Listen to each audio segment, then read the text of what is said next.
계약이 해제의 의미와 어떻게 하면 되나? 계약이 해제와 해지에 대해서 우리가 한번 좀 알아볼 필요가 있죠. 이 계약이 해제와 해지는 간단히 말하면 이런 겁니다. 계약이 해제라는 의미는 계약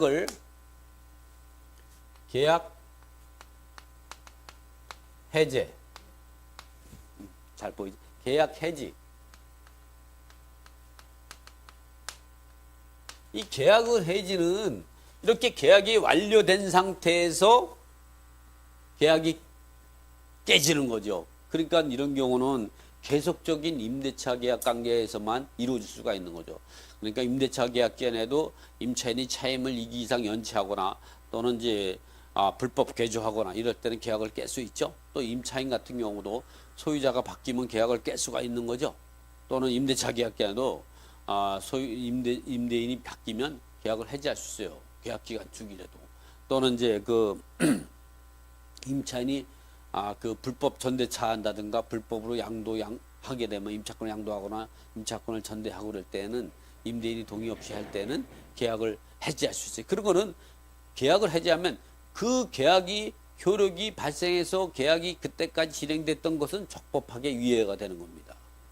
그리고 그 계약이 해지 효력이 발생한 그때부터 무효가 되는 거예요. 그러나 계약의 해제는 뭐냐면 계약 자체가 진행되다가 완료되기 전에 깨지기 때문에 계약이 해제가 되면 이 계약 자체가 아예 없었던 것만 되고 손해배상 책임이 있죠. 그래서 계약을 위반하지 않은 사람이 법정에 계약 해제권을 발생할 수 있는데 이 사람만 이럴 때 계약을 해제하면 이 계약이 아예 무효화되고 이 계약을 해제권을 가진 채권자 이 상대방 같은 경우는 이 손해배상 청구권만 가지고 되는 거고 그렇죠.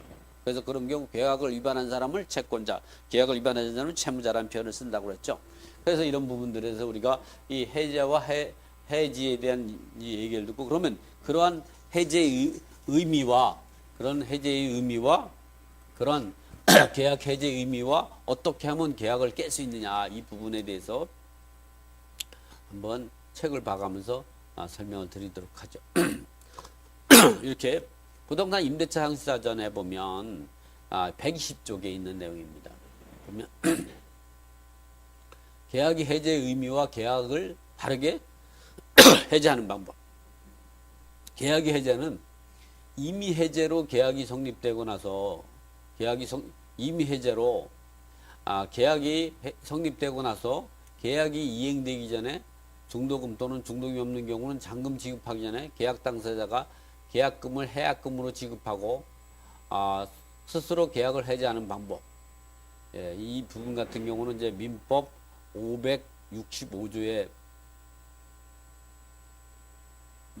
민법 565조에 565조 제1항에 있는 거죠. 565조 1항에 이렇게 하는 방법. 이거는 뭐 계약이 이행되기 전에는 본인 스스로 권리입니다. 계약금만 지급한 단계, 계약금 계약한 단계, 계약금만 지급한 단계에서는 이제 언제든지 민법 565조에서 계약금을 해약금을 주고 계약을 깰 수가 있는 거죠.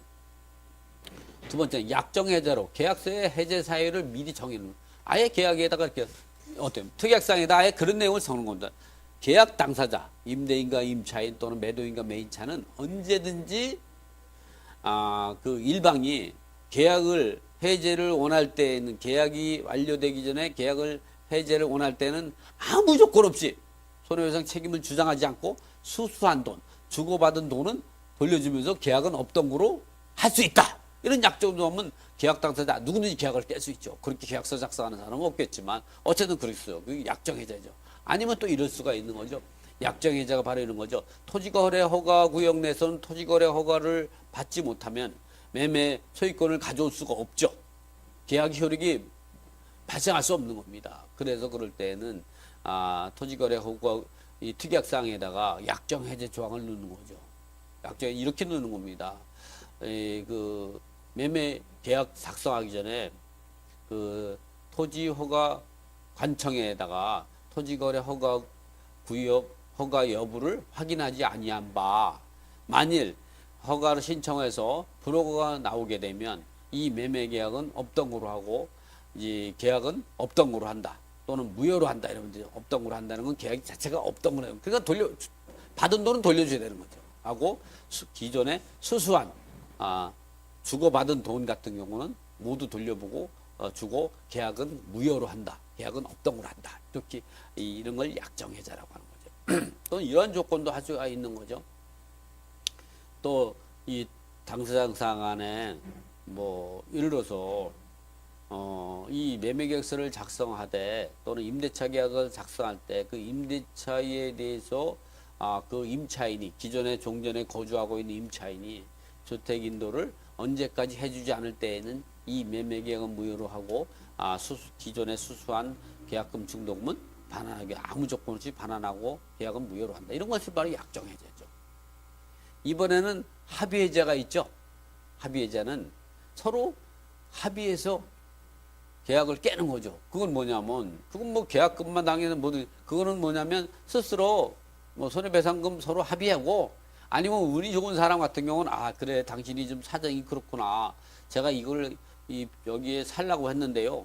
또는 이제 그 은행에서 대출이 안 나와가지고 도저히 못 사게 됐어요. 그러면 손해배상금을 얼마 내라는 상대방도 있겠지만 매도인이나 임차인이 있을 수도 있겠지만 좋은 사람은 또 그렇지 않죠.